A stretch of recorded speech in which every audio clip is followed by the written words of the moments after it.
Hello, everyone. Good afternoon. Happy Tuesday, Wednesday. Geez, Wednesday. Um, so we are touring today the Old Forester Distillery downtown in Louisville, Kentucky. And this is all part of the American Whiskey Certification Program that we have joined forces on with Brown Foreman and with Moonshine U, both out of Louisville as well. So this all started a couple months ago when we were trying to find a program that we could do from home for our Camp Run Amok alumni. And Brown Foreman, we worked with them for a little while on this. And so we teamed up with Old Forester and some other Brown Foreman brands like Woodford Reserve and Jack Daniels, all of their American whiskey brands to put together the certification for our Camp Run Amok alumni. So this kicks it off today. It's a 5-week program. And each week they will be doing, it's 50 participants, 50 alumni of Camp Run Amok, and they'll be doing a tour, which is what we're doing now, of each one of the distilleries. And then immediately following, they're going to be moved over to a private group where they'll get a little deeper into some American whiskey education with a person from the brand. So this afternoon, after we tour this old Forester distillery, they're going to join a virtual classroom with Jackie Zykan, the master taster of Old Forester, for a class just digging a little deeper into the processes that Old Forester follow. And then tomorrow, every Thursday, the following day for each of the 5 weeks, they do a class with Colin Blake at Moonshine U, touching on part of the production process, world whiskeys, just everything all encompassing American whiskey. Then at the end of those 5 weeks, they are tested. And then if they pass, they are awarded their Executive American Whiskey Steward certification. So thank you all for joining us today. As I mentioned, our 50 participants are also joining us as part of their certification. So we welcome all of you that are not participating in that to join us for these tours as well. So as I mentioned, we are kicking off at Old Forester, and we are joined by Tyler Mirt. He is the Old Forester Distillery Manager, and he is going to talk us through the entire journey of Old Forester. So Tyler, I'm going to kick it over to you.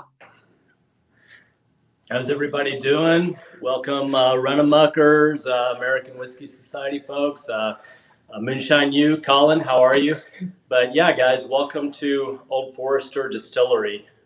That sounds crazy. I have not said that to anyone in 8 months. So fair warning, this could be a little rusty, but we're going to have fun regardless. But yeah, like I said, this is the new home place for Old Forester Distilling. We've only been open about 2.5 years. It only equates to about 10% of our total production. The vast majority takes place a few miles down the road at our Brown Foreman distillery. But that facility, we bought it in the mid-20s. We moved in the early 30s. It is old and ugly and dangerous, and it was never designed for tours, obviously. So we are all too happy to welcome you to the Old Forester home place here. It's been a fantastic way to finally share our story, which our history is fascinating. The story starts 150 years ago, actually, with a 24-year-old George Garvin Brown. He is a pharmaceutical sales rep for Chambers Drug here in Louisville, which pretty much makes him a whiskey rep to boot, in that bourbon is a catch-all medical remedy at the time. The only problem is that the cure is worse than the cause half the time with this stuff. People are getting sick, sometimes worse than that, and whiskey is getting a bad rap, even as for medicinal use. So the reasons for that are many, but it all starts with just the fact that bourbon was in demand. That year before, our Transcontinental Railroad had just come online. So American expansion westward is rapid.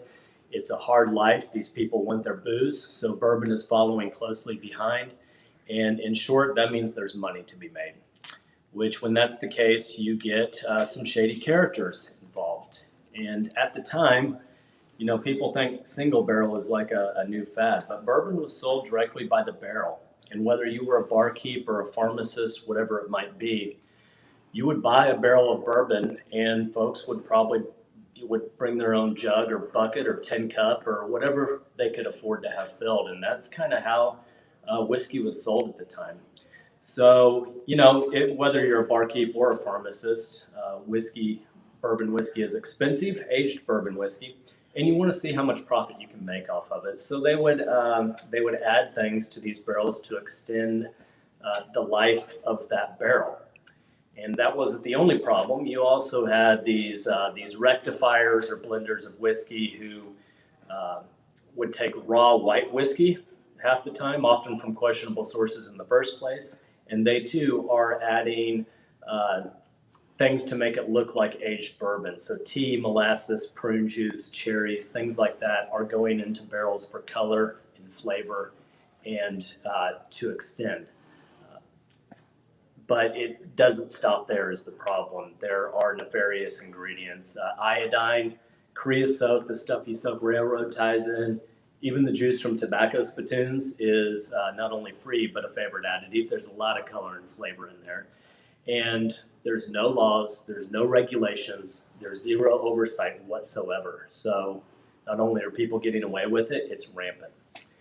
And that brings us to George Garvin Brown. In 1870, he says, I'm going to go out and make a quality whiskey that people can trust for use in my pharmaceutical trade. So the way he goes about it is he begins by sourcing barrels from 3 of the more reputable distillers around town, Melwood, Mattingly, and Atherton. And the first thing he does is he batches these barrels together for a consistent flavor profile. And as we just talked about, at the time, pretty much all whiskey is single barrel. So in essence, he is the first to pursue what you would nowadays call a signature flavor profile through the batching and blending. And once he gets that down, he puts this bourbon in a glass bottle. He seals the top of the container with a tamper-proof seal, and he signs his signature to each bottle as a guarantee of authenticity and quality, which is a simple idea nowadays, but revolutionary thinking for 1870. You have to keep in mind, for perspective, Billy the Kid is 10 years old in 1870. This is 27 years before the Bottled and Bond Act and 36 years before the first Food and Drug Act. So George is well ahead of his time with regards to his thinking about quality and consistency in bourbon. And that brings him success. In 1881, he purchased the very building I'm standing in, our new home place, as the new headquarters for Brown, Foreman and Company. This building goes back further than that. It was originally built in 1857, and it was a barrel warehouse. Distilleries all around this area would store, sell, and trade barrels out of here. You kind of think about it, you open up our back door, you can roll a barrel 300 yards straight downhill to the Ohio River, portage it onto a steamboat. It is headed off to wherever it needs to go, from Pittsburgh all the way down to the Mississippi River, St. Louis to New Orleans. So makes perfect sense to set up shop here. And we think George was one of the first dozen or so to set up shop on Whiskey Row. Wasn't called Whiskey Row yet. But by 1910, you have some 89 distilling companies and 14 tobacco merchants headquartered within a 15-block stretch of Main Street, Louisville. And it becomes known as Whiskey Row. It is the first bourbon boom, kind of like we're experiencing today. So everything's wonderful. We're rolling, but of course there's another storm on the horizon. That same year, 1910, George writes a book. I think you may have seen a little snippet of it earlier. The Holy Bible repudiates Prohibition. So even then, that movement had gained traction, and its roots were extending, and George could kind of see the threat looming, and wrote a book about it to no avail. George did not make it to Prohibition. He actually passed just prior to it in 1917, and he hands the reins to his son Owsley Brown, who gets absolutely thrown in the fire. 1917 is the eve of the last great pandemic that the world has seen, the Spanish flu of 1917 through 1919. we haven't experienced anything like it until now. So right on the heels of that, he gets Prohibition to deal with. And, how is Old Forester, how is Brown-Forman to survive all this? And what Owsley does is he applies for and is granted a medicinal whiskey license. It is one of only 6 that were ever issued throughout Prohibition. You could not distill or make more bourbon, but you could sell existing stocks as medicinal whiskey. And, it was Prohibition. There are a lot of sick people out there, as you can imagine.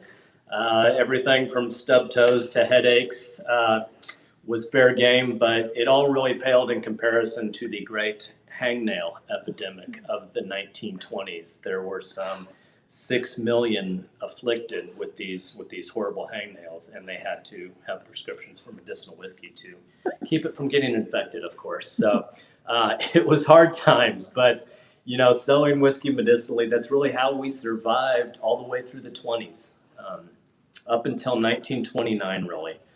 So Prohibition was not repealed yet, but by 29, it becomes pretty apparent Prohibition isn't working. You have the crime, corruption, the poverty, the infidelity, everything that was supposed to go away along with the booze is not only still around, but it's escalating. And on top of that, stock market crashes. So at this point, the federal government has now gone 9 years without collecting one dime of tax revenue on what was 70% of their income prior to Prohibition. So a little light bulb goes off up on Capitol Hill, and the government comes back to the distilling industry and they say, tell you what, we're going to grant you what are called distillers' holidays, 100 days a year where you can begin producing, aging, and all importantly, paying taxes on new make bourbon. So we'll have something on hand to sell once we figure out what we're going to do with Prohibition. That was the story. It was a risk on our part. We did not know when Prohibition was going to end at that point. But regardless, that was the end of 29 that a select few of us took the plunge and fired up the stills once again and started making bourbon. And luckily, it all worked out. It was almost 4 years to the month, December 5th of 1933, that Prohibition was repealed. And other distilleries start to come back online in the early 30s as it becomes more and more apparent Prohibition's probably going away. But for those of us that got that real early start, what that also meant is January of 1934, we had 4-year bottled and bond Old Forester on hand, ready to go to market from the get-go, which put us in a very advantageous position, rebounding from that whole fiasco. And it also saved the company. Brown-Forman to this day is the only family-owned and operated distillery in existence before, during, and after Prohibition. Also makes Old Forester the only brand in continuous operation that has been on the shelf in some way, shape, or form for 150 years straight. So we have a lot to be proud of. We're very proud of our history and our pedigree here. But it's also an exciting time for the future. The brand has caught fire. Our master taster, Miss Jackie Zykin, who you'll meet later, has hit home runs with our last 2 releases in the past 18 months. And the brand is just growing and growing. So we're really excited to see what the future holds. Well, I think we're going to get moving here. I'm going to introduce you to Campbell Brown real quick. He is our 5th generation Brown family president. He is George Garvin Brown's great-great-grandson. Still very much hands-on within the family here at Brown-Forman, which is just an absolute wonderful thing. And I'm going to let Campbell kind of finish it off for us, and then we'll move on with the distillery.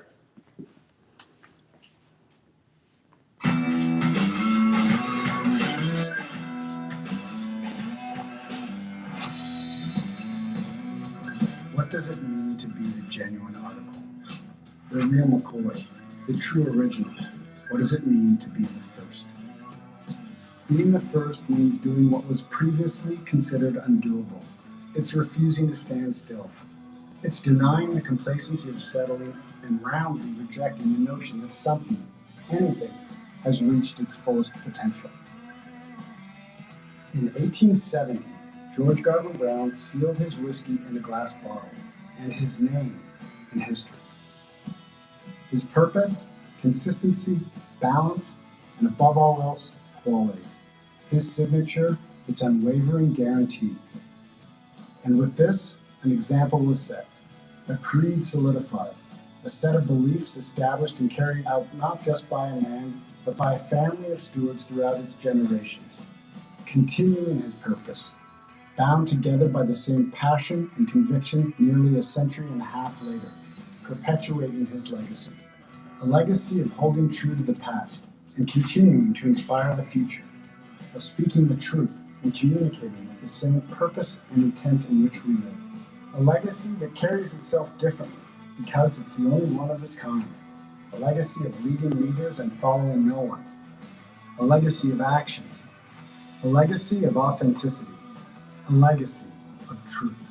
Old Forester, first bottled bourbon. All right, guys, if you had not had the opportunity to come visit us yet, I call this the sexy reveal. So, pretty slick entrance to the distillery here. And if you have not, we hope to get you back here real soon. But we're going to move on into fermentation.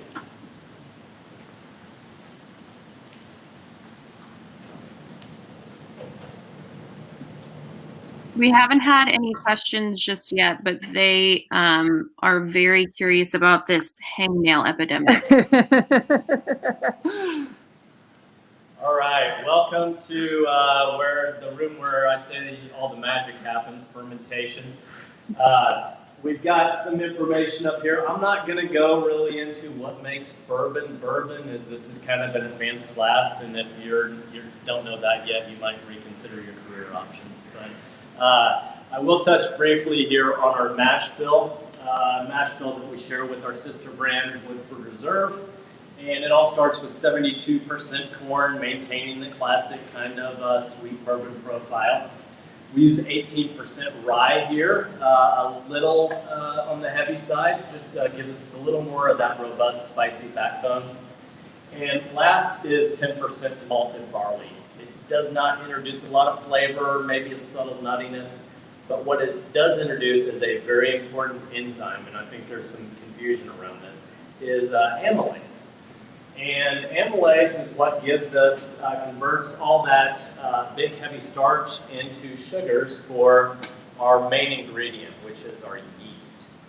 And I equate yeast to toddlers. They are picky little eaters for one, they're also tiny little boogers. And in comparison, starch is about 100,000 glucose molecules all bonded together in this long chain, rolled up into a giant knot. So just for fun and just for perspective, say you are a hungry little yeast and you ordered a 6-inch glucose sub sandwich for lunch, and instead I used 1 molecule of cornstarch to make it, that sub sandwich would be over a mile long. You would not know what to do with it. That is where amylase in our malted barley comes in. The amylase enzymes are going to go in and dice up that starch molecule into individual single serving sizes of glucose and maltose that our yeast can easily gobble up and turn into alcohol, which is the reason we're all here, right? So we have our grains, we have our mash bill, we have our yeast. Of course, we add that good Kentucky water. This is another thing you're familiar with. But just a few touch points. We are very fortunate here. Kentucky sits on the 3rd largest limestone shelf in the world, right behind Scotland and Ireland. So there's no irony in that, other great whiskey producing regions. And that means there's really nowhere for falling water to go. It's all going to dive down into this giant limestone aquifer. And it must percolate its way through this porous rock to get there. So it gets naturally filtered along the way, removed of all these impurities and sediments. But iron, most importantly. And you don't really talk about this. Iron, the reason why, it has a very drastic chemical reaction with alcohol. It turns it black, rancid, and cloudy. And I've seen it firsthand. I get to drill quite a few barrels doing what I do in the single barrel program. It's happened to me once before. Jackie Zeichen, our master taster, it's happened to her a couple times. But, occasionally you're drilling into a barrel and that drill bit breaks off. A lot of the time, there's no way to get that barrel. You may have 20 other barrels on each side of it. and you now have ferrous iron inside that barrel of whiskey, and it is trash. It is actually going to look like a barrel of Guinness in about a week. That's how intense the chemical reaction is. In fact, I brought a little flashlight. I hope you can see this. So, you know, classic bourbon is that kind of reddish orange color. That's what it looks like when it leaks. That is what happens when alcohol hits iron. It gets that kind of India ink effect. And that is what we do not want in bourbon. So that is why it is so important that we are iron-free in our water here. And it was especially important in those days before you had reverse osmosis or advanced technology and filtration. We were in a pristine environment for making bourbon and gained quite a reputation for it, so we never left. That's about it. Of course, the last thing limestone water does, it does add a few enriching minerals to the water. Calcium and magnesium act as food and nutrients for our yeast. But it's not just the yeast, actually. It's us. It's even our livestock. As soon as they settled here, they noticed livestock seemed to grow a little bigger, stronger, faster. To this day, you can measure about a 10% better bone density in our horses here in Kentucky, which led to that whole other industry we're also proud of. All right, follow me down. You can see our 4 beautiful fermentation tanks here. We're going to walk a little ways down.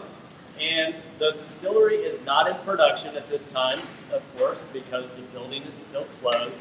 So, but I will still just kind of do a few touch points here at our fermenters. If you get a little peek down inside there, you've probably all seen this before. But, and you see the little blender-looking thing down there is the agitator that keeps the grains in suspension. And then you see these coils running through here, which once again are for our yeast. If you've seen an active fermentation, it's pretty aggressive. There's essentially a couple trillion little cookie monsters in there just ravenously eating sugar. And as they do, they're producing carbon dioxide, they're producing ethanol alcohol, they're also producing heat. And I told you they are like toddlers. They have to be monitored constantly or they will hurt themselves. So if we leave them to their own devices, they would actually eat too fast, get too wild and crazy, and they would create too much heat and kill themselves off. So we have to run cold water through these coils to kind of calm them down, slow them down, and keep them healthy and efficient in doing their job, because they do have a job to do. It takes them about 4 days in here to eat all that sugar and make this 10% alcohol corn beer, essentially. The only reason it's not a beer, there are distilleries that use what's called a sweet mash process. That is essentially what beer is using. We use a sour mash process, right? And there are several benefits to it. You're going to take a little bit of the back set, a little bit of those from each tank, and add it to a fresh batch of mash for fermentation. And the main 2 things it does, one, it kind of acts like a chemical blueprint for these new yeast guys to know what they want to be when they grow up, ensuring that they are creating those same flavors and aromas each and every batch, each and every time, maintaining consistency. And second, that's why, unlike beer, we can have a nice open ferment.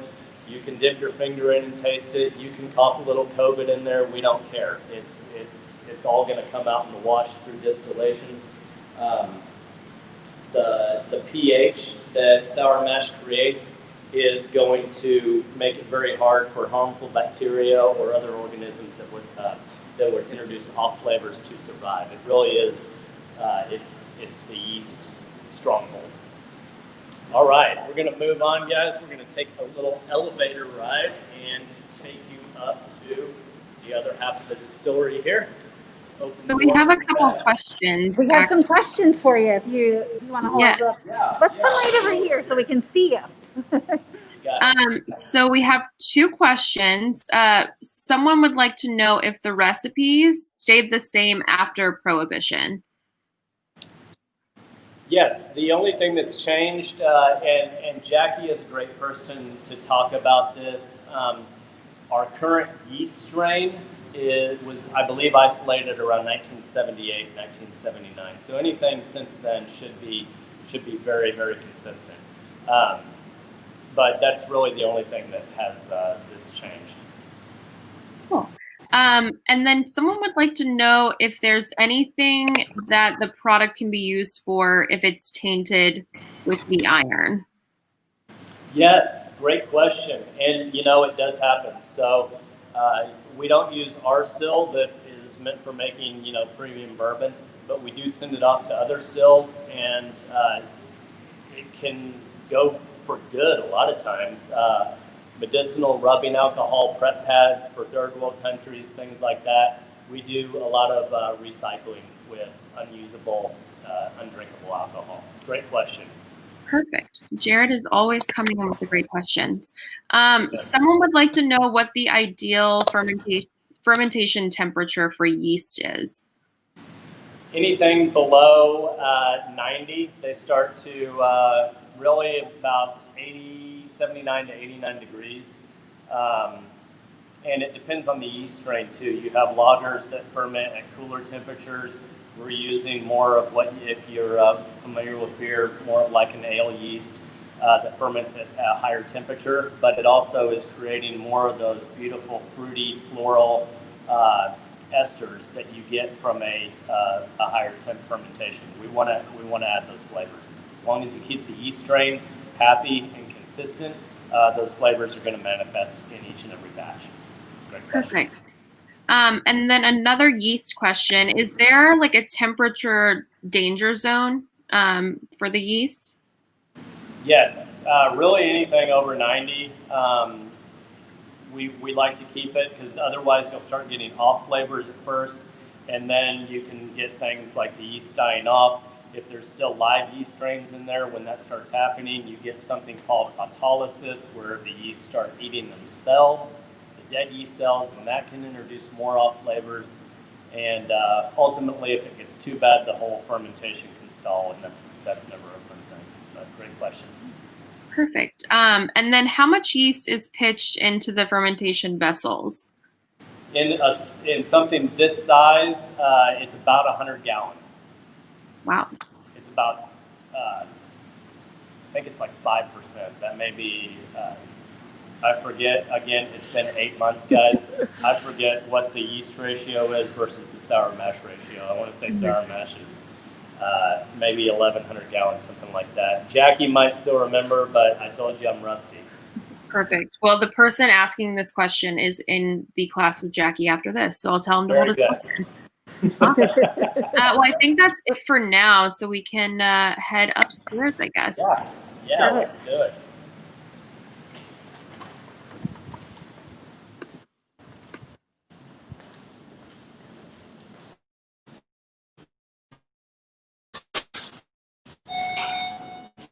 Ready? This is an excellent elevator ride.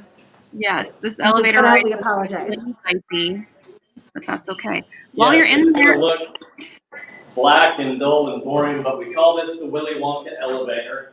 You will see why in just a moment. We're going up, up, up. Copper pot doubler, and then our still here, whom we call Big Penny. She is made, of course, less than a mile from here by another famous Louisville company, Vendome Copper and Brass Works. They are the premier still fabricators in one of the top 3 in the world, definitely here in America. But before we move on, guys, there's some fun things I like to point out on this wall. First, starting with this picture here in the center, I like to point out George Garvin Brown, who you'll see sitting right there. And what's really fun is he's sitting in his office in this very building in 1904. And the reason we know that is that we know when this ad campaign with the pharmacist here was running. And I don't know if you zoom in, you might be able to see that same ad hanging in George's office. But pretty incredible. I told you we moved in 1881 into this building. We moved out in 1919, just prior to Prohibition. And we moved back in. The distillery opened in 2018. So 99 years later, we are back in our original home where it all started for Brown Foreman, which is a pretty incredible part of the story. One more thing I like to point out is you also see, if you can get close, 1, 2, 3 women working in an office in the bourbon industry in 1904, which was quite unheard of at the time. Very progressive in that regard. We started that way. We're still that way. They're also half the reason you might see flowers in a lot of our ads. You could not advertise alcohol to women at that point, so we would dress our ads up sometimes with an orchid or a lily or whatnot as kind of a wink to the ladies. But the flip side of that coin is plants and flowers also denote medicinal qualities in advertising at that time. And that leads me to our name, Forester. So George started out trying to create a medicinal whiskey for use in his pharmaceutical trade. But remember, it's in the face of all these illegitimate bourbons, this illegitimate junk that is out there in the market giving bourbon a bad name. So George kind of needs a spokesmodel. And who does he find? Dr. William Forester. He is a Union Army Civil War surgeon. And following the war, he has a very successful practice here in downtown Louisville. So they partner up. He's using George's medicinal whiskey in his practice in exchange for a small but ultimately very valuable share of the company. He lends us his good doctoral name to give the bourbon credence and credibility out there in the marketplace. Pretty great partnership. He's a fascinating guy in his own right. His parents died in a cholera outbreak when he was young. He was adopted by one J.B. Speed. In Louisville here, we have a Speed Avenue. We have a Speed School at U of L. We have a Speed Art Museum. They were a pretty prominent family. They were also very close friends with the Lincoln family.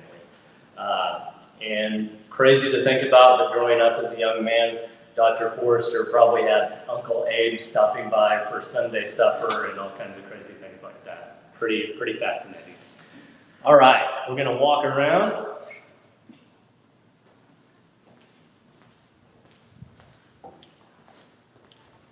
Give you a quick shot of the lab here. This is where they monitor everything that is all the new make spirit that is coming off a big penny there. You can get a good shot of her out the side window, and we're going to step into the fun room here.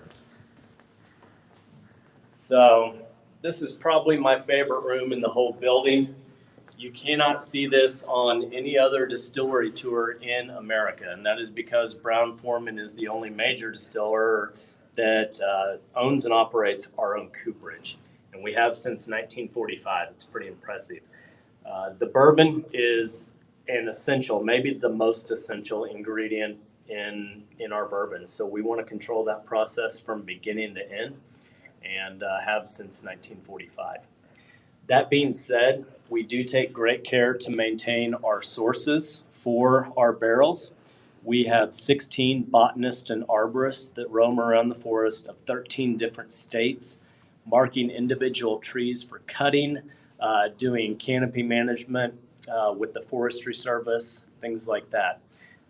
The most important thing is that means we never clear cut forest. We have 2-to-1 planting initiatives where necessary. Actually, the forest does a great job on its own as long as you're keeping it clean and healthy. But the bottom line is we have more American white oak growing now than we did 200 years ago when bourbon got its start. So no frets, we're in good shape. So this is where the process starts. A cooper, or person who raises barrels do not get built, they don't get assembled, they get what's called raised. They start at this mounting ring down here. They will arrange 29 to 33 staves at a time, nice and tight, down at one end, kind of like a puzzle. It will be the reverse of what you see over here. It's always an odd number though, because they go 2 by 2 by 2 all the way around, and then you end up with a gap eventually. And they will look for that last stave that's going to fill that gap perfectly, make a nice tight fit, and you end up with an odd number of staves. So we walk over here, they've got one side of the barrel completed, and they flip it upside down. It looks kind of like a lampshade at this point. I also like to imagine like trees and branches and limbs coming out from each one of these individual staves. Put that little nugget away, and I will touch on it in the warehouse. But we have a half-finished barrel right here. This is called the Windlass Machine, and it's kind of looks like a Spanish Inquisition steel lasso contraption down here. That's kind of what it is. They are going to loop that steel cable around the bottom, and this thing is going to draw and quarter those flared staves at the bottom of the barrel into submission, bringing them in nice and tight on the other end, giving us our classic barrel shape with the skinny tapered edges and the wide belly bulge in the middle. So we get a complete barrel shape off of the Windlass Machine. Next, it's time for a very important process. And this cylinder here that looks orange in the background there, it'll usually be glowing purple. That is our toaster. It's simple enough description, but it is crucial to our flavor profile and actually something that we kind of pioneered a few decades ago. And Brown Foreman still gets one of the deepest toasts in the industry, which really contributes especially to our back end flavor profile. I think if you do some side-by-side tastings with category competitors, you'll find that it's not as thin or as lean on the back end. That's because we get such a rich, a deep toast. And why wouldn't you? It's kind of fun. You walk in, you see these big pallets of staves for wood, but what is that? Wood is made primarily of sugar. You're basically looking at one giant sugar sculpture. So that's what we want to harness. That toasting process, it's going to open up the pores on the inside of that barrel. It's going to draw in sugars from the outer edges of the wood and concentrate those sugars towards the inner surface and caramelizing them at the same time. So the toasting process, we're caramelizing and concentrating sugar, also preparing it for the next phase, which is always the most fun. For those of you who have been here, you know what I'm talking about. If you haven't, you have to come see us in Louisville once this is all over, just for this alone. This is the Charring Station. This is where we literally shoot a jet burner up through the center of this barrel, deeply charring and deeply, deeply caramelizing the inside of that barrel. And you can kind of see the blackened result. But to simplify it, what we're really doing, we're really just making wood creme brulee, if that makes sense. That you're going to get a crispy, charred surface there. And that crispy, charred surface, that's where you're going to pick up things like burnt sugar, toffee, molasses, and the whatnot. But right underneath that real thin charred layer, you have a much deeper toasted layer with all those beautiful sugars. That's where we're grabbing vanilla, butterscotch, coconut, caramel, all those beautiful flavors and aromas. So we have a charred barrel at this point. It now has to be able to hold liquid, right? So we're going to bring it over here. The Crozier machine is going to send a giant saw blade around the inside edge of each barrel, and it's going to kind of cut this little notch or groove inside, which makes a nice tight fit for our barrel heads to be hammered snugly into place like so. And I'll also point out our barrel heads, it's old and dirty, but you see that film right there. That is wax, which is actually 2,000-year-old technology. Still works pretty darn well for making a watertight sealed barrel. But I also tell people it's also the reason you cannot believe, we've all heard the stories about the barrels used to hold fish and pickles and things like that, so we charred the barrel to get rid of those flavors, repurposed it for bourbon. Or Elijah Craig's barn burns down, and he only has burnt wood left with which to make a barrel, so he tries that out, and voila. I get we would love to take credit for charring barrels in Kentucky, but the bottom line is barrels became watertight containers for wine and beer around 300 BC, if you can believe that. None of this technology exists in 300 BC. The only way you get a barrel shape or a boat or anything like that made is two options. Water warping, which is great for bigger wood vessels like boats and things like that, or moistening the wood and heating it up over an open fire to where it's pliable. So it naturally gets toasted and charred throughout that process. We would love to take credit. And it's been around for centuries, though. Thomas Jefferson had been long known that Madeira got a lot better after these long sea voyages, and it gained color.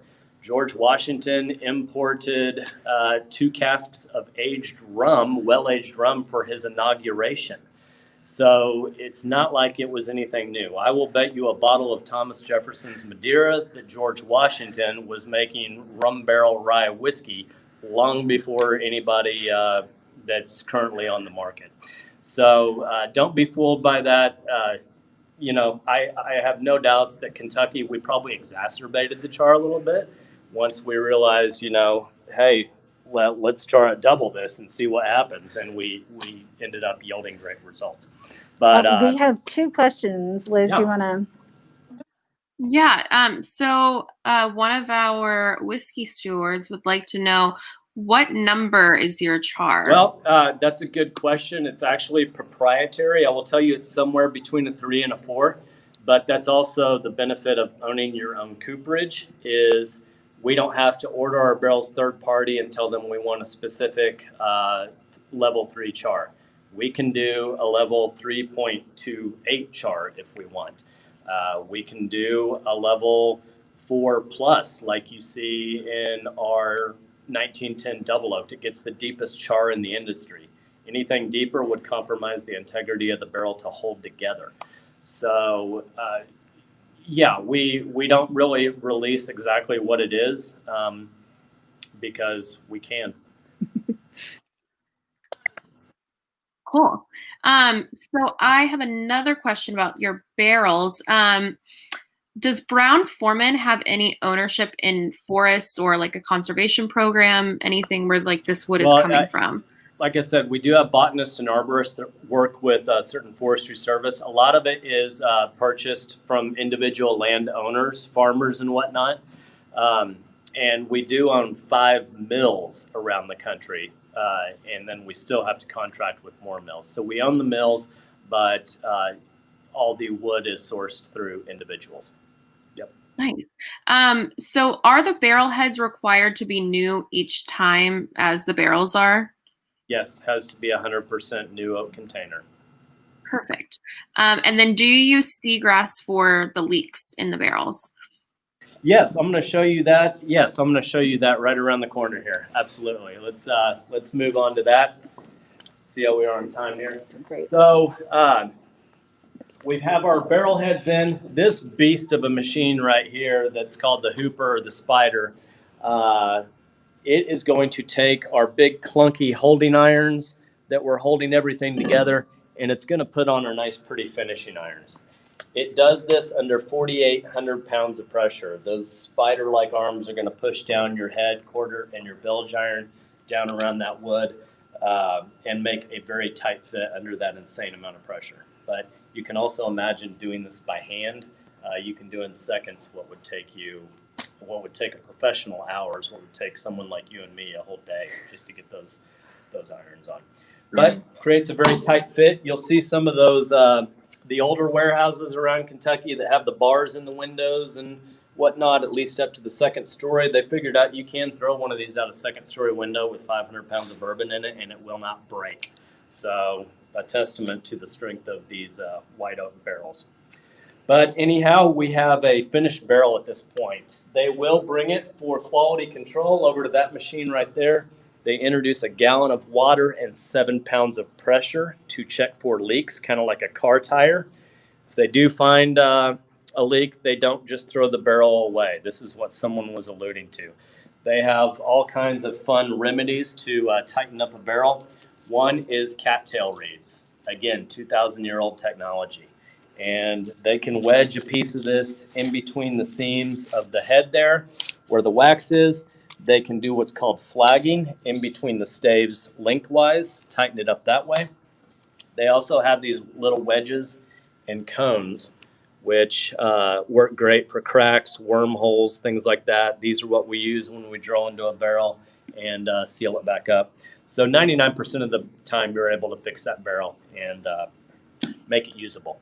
Once deemed watertight, we're going to roll that barrel over to the last machine over there with the spigot. That is our filler.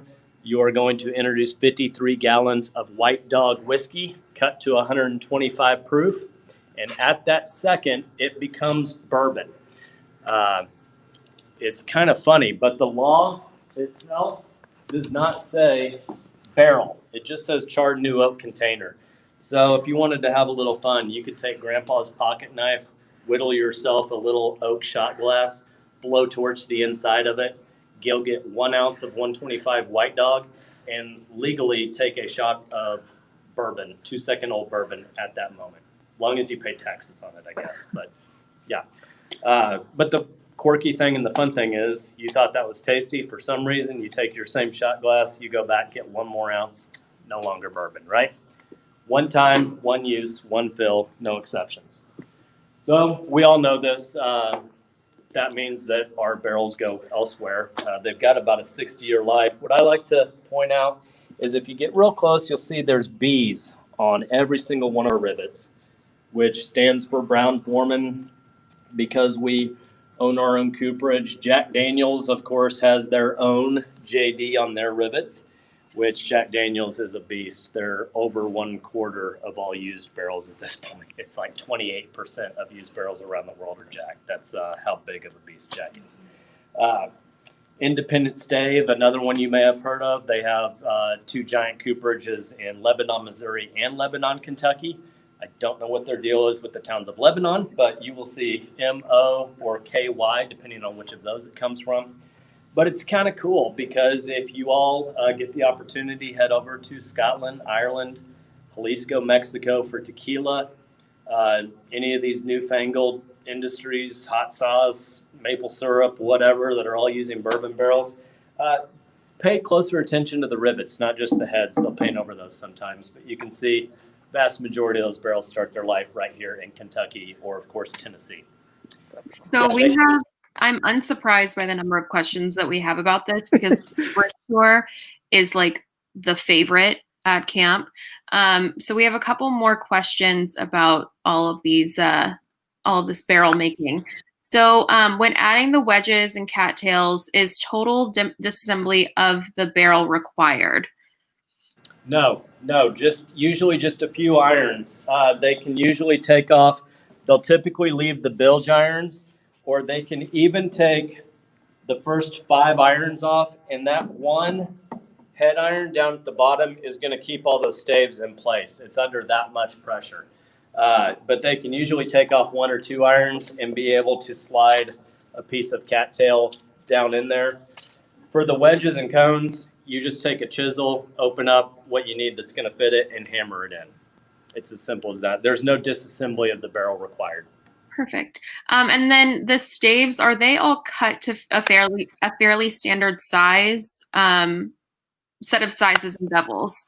It's a great question. No, we use the entire tree. We do what's called quarter sawing. So the first saw is going to be the widest stave, which is typically a bung stave. That's where you're going to drill the bung hole.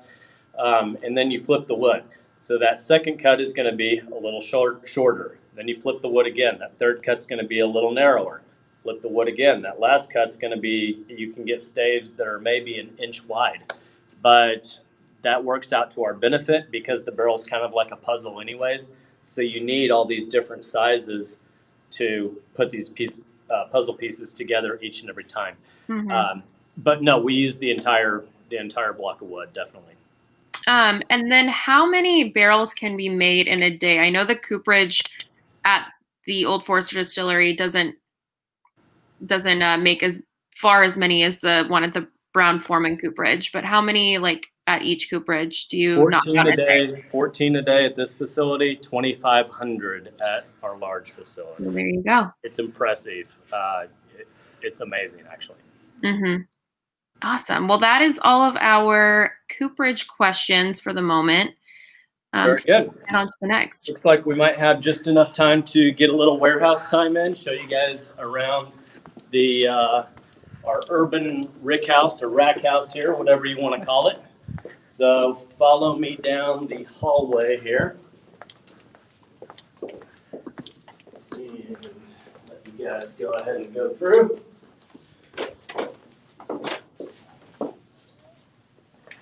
Come down our little color hallway here.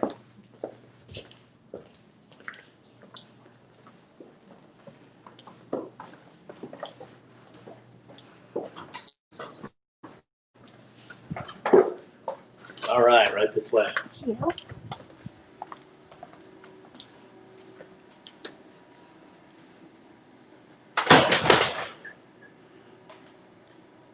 All right, so welcome to what we call our urban rack house or urban rick house, warehouse, whatever you want to call it.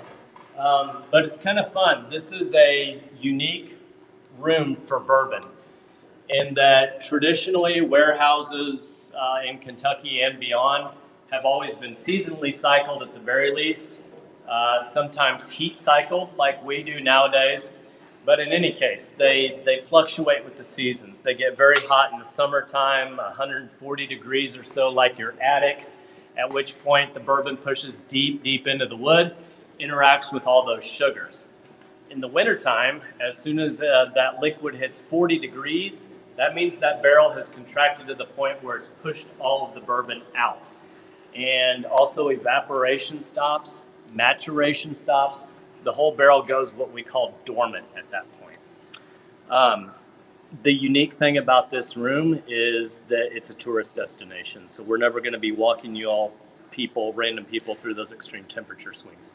So to our knowledge, at least, this is the first bourbon maturation warehouse that's going to remain a constant climate controlled 68 to 75 degrees all year round. And bourbon's never quite been aged this way. So we don't exactly know what's going to happen. We do feel, we know the quality of the juice is very good. We do feel it may be a little longer, like a 6 to 7 year maturation period versus your standard 4 to 6. But we're excited, but don't expect anything out of these barrels anytime soon. In the meantime, though, we do our single barrel processing here. You may have seen the little platform down there. That was my office where we host clients, or used to. But the reason I like to bring up single barrel in a climate-controlled warehouse such as this one is everything's pretty much identical, save for some sunlight coming in through those windows that you saw. So say you have two barrels that spend their entire lives right next to each other in this climate-controlled warehouse, and we take them out after 4 years, we dump them at the exact same moment. Are they going to taste the same? And of course, the answer is no. But the reason why is what is one of my favorite things about bourbon, and you saw it back in the cooperage. And I told you to think of staves with branches and limbs growing out of them. You know, I told you we source trees from 13 different states. Those trees get shuffled like cards throughout sawing, milling, drying, coopering. So eventually you can end up with 40 to 50 different trees that make up a barrel, and another 40 to 50 different trees are going to make up the barrel next to it. And those trees all went through different droughts, floods, heat waves, tornadoes. They had different soil conditions. If you really want to get crazy, a possum or a deer died at the base of this tree back in 1968. The tree next to it went through the Great Missouri Brush Fire of 1985. You get the picture. There are millions and millions of factors. So that means as each of these trees grew up, it's absorbing different acids, different levels of acids, different trace elements into the wood. Those acids are what are eventually going to react and bond with oxygen and alcohol inside that barrel to create these beautiful flavor, aroma, and texture molecules. Those are your esters, your aldehydes, your ketones. If you want to deep dive into that, go get an organic chemistry textbook, and you'd probably have more fun banging your head against this barrel. But the beautiful thing about it is, one, it only happens in a warehouse, inside a barrel, with time. There are no shortcuts.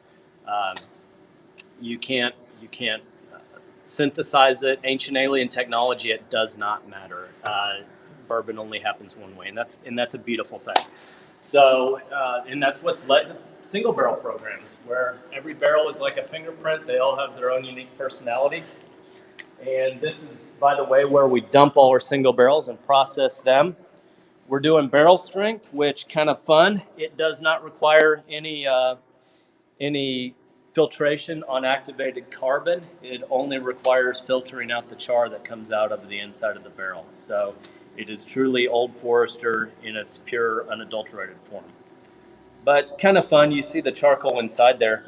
My little brain teaser that I like to ask is, even so, is that the only time that this bourbon gets filtered is when it's dumped and bottled?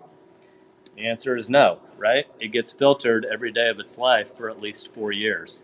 Believe it or not, there's about 2 football fields worth of surface area in the palm of my hand right now. All those little nooks and crannies and fissures inside charcoal that make it such a good filter. As that bourbon passes in and out of those peaks and valleys over years and years, they start to trap heavier alcohols, astringent, wood tannins, all the nasty things that we don't want, which is why that bourbon's going to mellow and soften over time. All right, moving along here.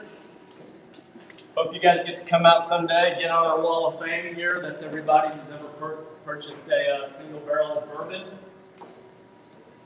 We're actually transitioning to a digital wall here as well. And I think I'm going to conclude with you here on the single barrel platform. So kind of back to my office. Again, haven't been here in 8 months, but hope to get back here someday, and hopefully some of you guys can have the opportunity to come out and sit with us, do a barrel selection, something like that. Any last questions before I turn you over to the amazing and talented Miss Jackie Zykin? Yeah, I think we're good with questions. We had one person asked, they said that they remember seeing some old ads where Old Forester Forester had 2 R's. So they were not sure if there was a name change, or maybe they're just remembering that wrong. Correct. Or Dr. William Forester spelled his name with 2 R's. From 1870 until 1881, I believe it was 1881, we spelled it with 2 R's. When they split, George did buy out the rest of Dr. Forrester's shares. That's why I said a small share, but ultimately very valuable share of the company. Cut George a giant check, but also changed the name because he now owns 100% of the company. So you're not paying royalties on Forester with 2 R's for the next 150 years. But yeah, that's a great question. Awesome. Well, that is all of our questions. Tyler, thank you so much for taking us around the distillery. It's absolutely beautiful. I've been here in person, and it's just really stunning. So when all of this is over and we can finally, go out in public again, you guys should really check out the Old Forester Distillery here in Louisville, Kentucky. So that concludes our first distillery tour with the American Whiskey certification. And yeah, Tyler, thank you again. Jordan, Lindsay, thank you all for being there. So you can catch us here next week, same time, different place. Next week we'll be at Woodford Reserve. We're going to take a break for the holiday, and then we'll be back after that at Jack Daniel's. So 2 more amazing distilleries to see. And we are right on time. So if you are part of this American Whiskey certification, you have a class in 2 minutes with Jackie Zykin on that little Zoom link that I sent you. If you are not, you can, again, like I said, check us out here next week for a tour of Woodford. Same place, same time.